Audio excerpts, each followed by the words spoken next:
நம்ம வீட்ல முருங்கைக்கீரை வாங்கி சுத்தம் பண்றதுங்கிறது எல்லாருக்கும் மிக கஷ்டமான வேலை தான். இதுலேருந்து இந்த ஒவ்வொரு இதெல்லாம் உருவி எடுத்து அப்புறம் உருகும்போது இந்த குச்சி சின்ன சின்ன குச்சிகள் அதோட வந்துடும். அப்ப அது தனித்தனியா பிரிச்சு எடுக்கணும். இது ரொம்ப கஷ்டம்னு நினைச்சிட்டு நிறைய பேரு அந்த முருங்கைக்கீரை வாங்கி சமைக்கிறதே விட்டுருவாங்க. முருங்கைக்கீரையில அவ்வளோ இரும்பு சத்துக்கள் இருக்குது. உங்களுக்கு உடம்புக்கு தேவையான அயன் கிடைக்கும், ஹேர் குரோத்துக்கு உதவும். வெயிட் லாஸ் பண்ணணும்னு நினைக்கிறவங்க இந்த முருங்கைக்கீரையை காலையில சூப் வச்சு குடிச்சிங்கன்னா நல்ல வெயிட் லாஸ் ஆகும். இப்ப முருங்கைக்கீரை எவ்வளவு ஈஸியா குச்சிகள் இல்லாம தனித்தனி இலைகளா பிரிக்கலாம் அப்படின்னு நான் உங்களுக்கு சொல்றேன். இதே மாதிரி கருப்பு உளுந்து கழுவுறது கூட கஷ்டமானதுன்னு சொல்லி நிறைய பேர் கருப்பு உளுந்து, தோல் உளுந்து வாங்க மாட்டாங்க. அது எப்படி ஈஸியா கிளீன் பண்றதுன்னு ஒரு வீடியோ போட்டிருந்தேன். அந்த லிங்க் நான் கொடுக்குறேன். அந்த வீடியோ நிறைய பேர் பார்த்து பயனடைஞ்சிருக்காங்க. அது மாதிரி இப்ப முருங்கைக்கீரை எப்படி சுத்தம் பண்றது அப்படிங்கிறதையும் நான் உங்களுக்கு சொல்றேன். இதுல முருங்கைக்கீரைய எடுத்து இதுல கொஞ்சமா உப்பு ஸ்ப்ரிங்கிள் பண்ணி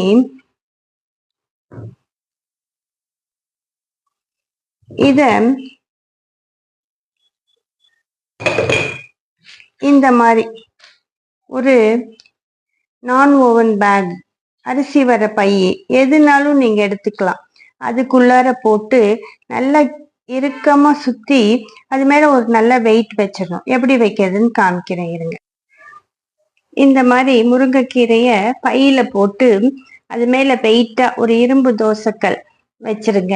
அப்படி உங்களுக்கு என்னோட கல் நல்ல வெயிட்டா இருக்கும், தூக்கவே முடியாத அளவு.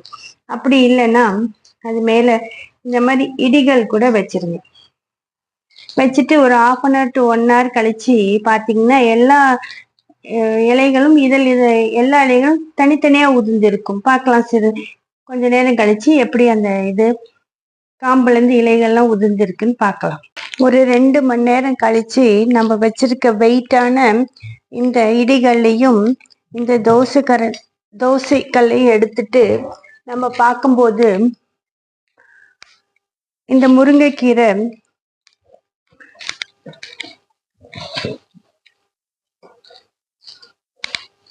நீங்க இப்படி லேசா இது பண்ணும் போதே அதுல இருந்து அந்த இலைகள்லாம்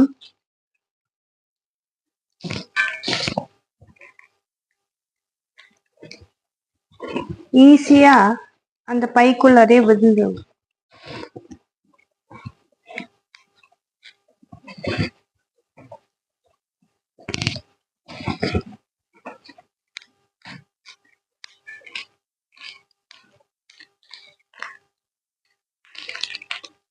அந்த பையிலேயே விழுந்திருக்குது பாருங்க. அப்புறம் இது அந்த உப்பு தடவி வச்சதுனால ரொம்ப ஈஸியா அப்படியே அந்த காம்புல இருந்து வந்துடும். சிரமப்படவே வேண்டியதில்லை. அப்படியே தொட்டாலே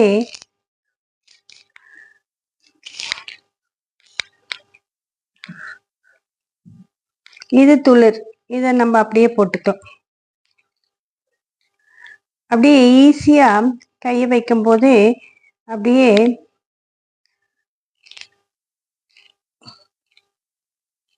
இலைகள் தனித்தனியா வந்துடுறது உங்களுக்கு நல்லாவே தெரியும்.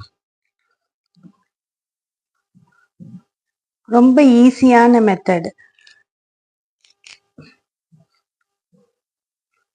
குச்சிகள்லாம் வந்திருக்காது பாருங்க. அப்படியே இலைகள்லாம் தனித்தனியா இருக்குது பாருங்க. இது ரொம்ப ஈஸி முருங்கைக்கீரை உருவறதுக்கு. இந்த மெத்தடை நீங்களும் ட்ரை பண்ணி பாருங்களேன். இந்த மாதிரி காலிஃப்ளவர் வாங்கினோடனே நம்ம இப்படி கிளீன் பண்ணுவோம். அத இப்படி தலைகீழ மேல் பக்கமா கிளீன் பண்ணாம இப்படி அடி பக்கமா காம்பு இருக்க சைடு கிளீன் பண்ணும்போது அதுக்குள்ளார இருக்க பூச்சி முட்டைகள் இதுல இந்த இந்த ரன்னிங் வாட்டர்லயே உங்களுக்கு வெளியில வந்துடும். இப்படி கிளீன் பண்றதோட பாகத்துல இப்படி கிளீன் பண்ணும்போது அதுல இருக்க பூச்சி இதெல்லாம் வந்துடும். அப்புறம் நம்ம ஹாட் வாட்டர்ல மஞ்சத்தூள் உப்பு போட்டு சூடு பண்ணி எடுக்கும்போது எல்லா புழுவும் பூச்சிகளும் வெளியில வந்ததுனால காலிஃபிளவர் ரொம்ப சுத்தமாயிடுது. ட்ரை பண்ணி பாருங்களேன். இந்த காலிஃபிளவர்ல இந்த மாதிரி காம்பு பகுதியை நீக்கிட்டு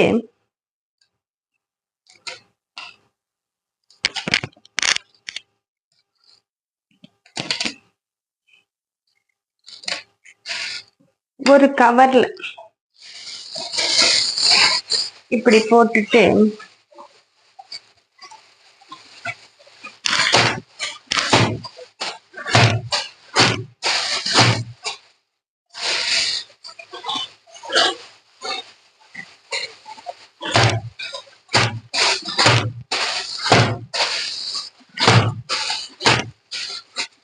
இப்படி தட்டி எடுக்கும்போது பூக்கள் எல்லாம் இப்படி ஈஸியா தனித்தனியா வந்துடும்.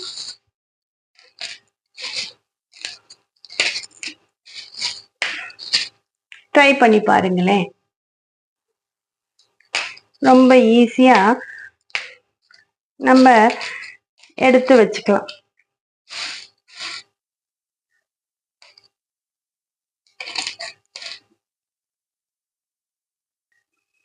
காம்பு பகுதியில தட்டும் போது இந்த மாதிரி பூக்கள் இதெல்லாம் தனித்தனியா வந்துடும். இந்த மாதிரி கருப்பா இருக்கிறத ரிமூவ் பண்ணிட்டு ஸ்டோர் பண்ணி வச்சுக்கோங்க. இந்த குளிர்காலத்துல நாம மாவாட்டி வச்சிருந்தா அது புளிக்கவே புளிக்காது. சிலவங்க கைக்கு வெய்ய காலத்திலயும் புளிக்காது, இந்த குளிர்காலத்துல சுத்தமா புளிக்காது. அந்த மாதிரி இருக்கிறவங்க சரி நம்மளுக்கு மதியானம் ஆட்டிட்டு நைட்டு டிஃபனுக்கு தேவை இட்லி ஊத்தணும் அப்படின்னா ரொம்ப சிம்பிள்.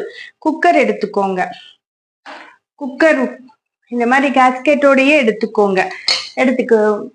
அதுல நடுவுல ஒரு டம்ளர் வச்சு மாவை ஊத்தி மூடி வச்சிட்டீங்கன்னா சீக்கிரம் புளிச்சிரும். அதுவே உங்களுக்கு 2 hours 3 hours மாவு புளிக்கணும்னா இந்த குக்கரை அடுப்புல வச்சு சூடு பண்ணிட்டு அதுக்கப்புறம் கொஞ்சம் சூடாயிடும். பாட்டம் சூடானதுக்கு அப்புறம் இப்படி சென்டர்ல டம்ளர் வச்சு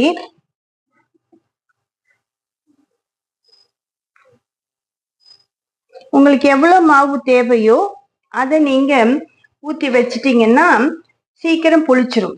இது எப்படி புளிச்சிருக்குதுன்னு உங்களுக்கு புளிச்சதுக்கு அப்புறம் காமிக்கிறேன்.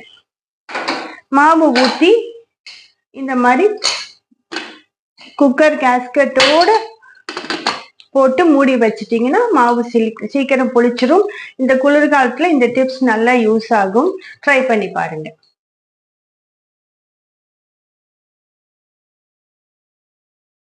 நம்ம குக்கர்ல வச்சிருந்த மாவு புளிச்சு இவ்வளவு தூரம் வந்தது. நான் அவசரப்பட்டு வீடியோ எடுக்காம மாவு யூஸ் பண்ணிட்டேன்.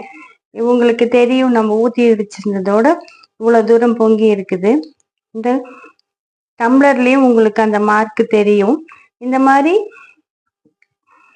குக்கர்ல மாவு ஊத்தி புளிக்க வச்சீங்கன்னா இந்த குளிர்காலத்துல சீக்கிரம் புளிச்சிரும். குக்கரை கொஞ்சம் சூடு பண்ணிட்டு மாவு ஊத்தி வச்சீங்கன்னா இன்னும் சீக்கிரம் புளிச்சிரும். ட்ரை பண்ணி பாருங்க. ஜென்ஸோட காலர்ல அழுக்கு இந்த மாதிரி படிஞ்சிரும். அந்த கழுத்துல இருக்க அழுக்கு ஸ்வெட்டாயி நம்ம என்ன பண்ணாலும் இந்த இடத்துல அழுத்தமா பிரஷ் கொடுத்து போட்டு தேய்க்கும் போது இந்த இடம் கிழிஞ்சி வர வாய்ப்புகள் இருக்கு. அதுக்கு ரொம்ப ஈஸி.